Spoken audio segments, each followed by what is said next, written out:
Па прво треба да знаеме што е менструален циклус. Значи менструален циклус е едно повторувачко крварење на ендометриумот доколку не настапи бременост кај жената.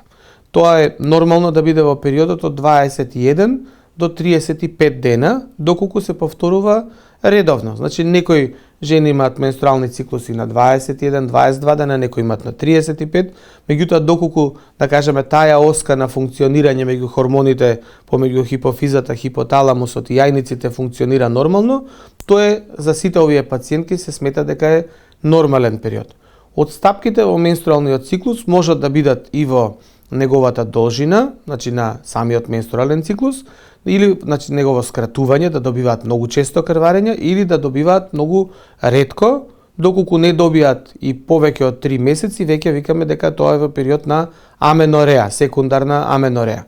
Меѓутоа проблемите со менструалниот циклус обично за кои што доаѓаат пациентките се доаѓаат во однос на должината на самата менструација, односно траењето на менструацијата. Значи, може менструацијата која е нормално да трае меѓу 3 до 7 дена,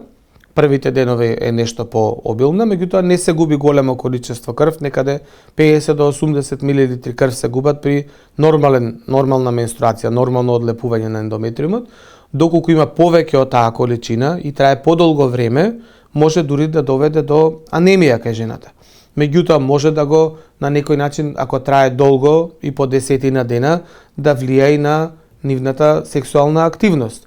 Може некогаш крварењето и да не е причинето од менструалниот циклус, може да е причинето од други органски појави на грлото на матката или да е причината од некакви си останати причини кои што може да се појават. Затоа е потребно доколку има отстапки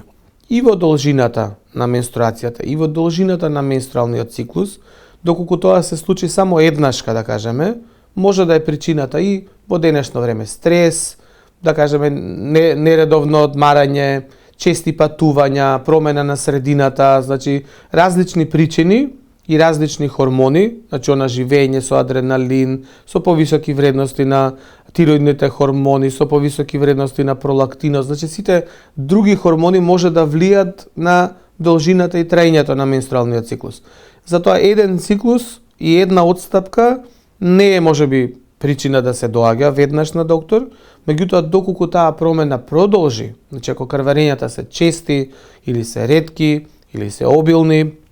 или некогаш се појават и меѓуменструални крварења, значи во средината на циклусот се појави некое невообичаено крварење, обично за сите овие работи би требало сепак да се отиде на гинеколог, да се побара неговото мислење, убаво да му се објаснат сите причини и да се направи еден вагинален преглед.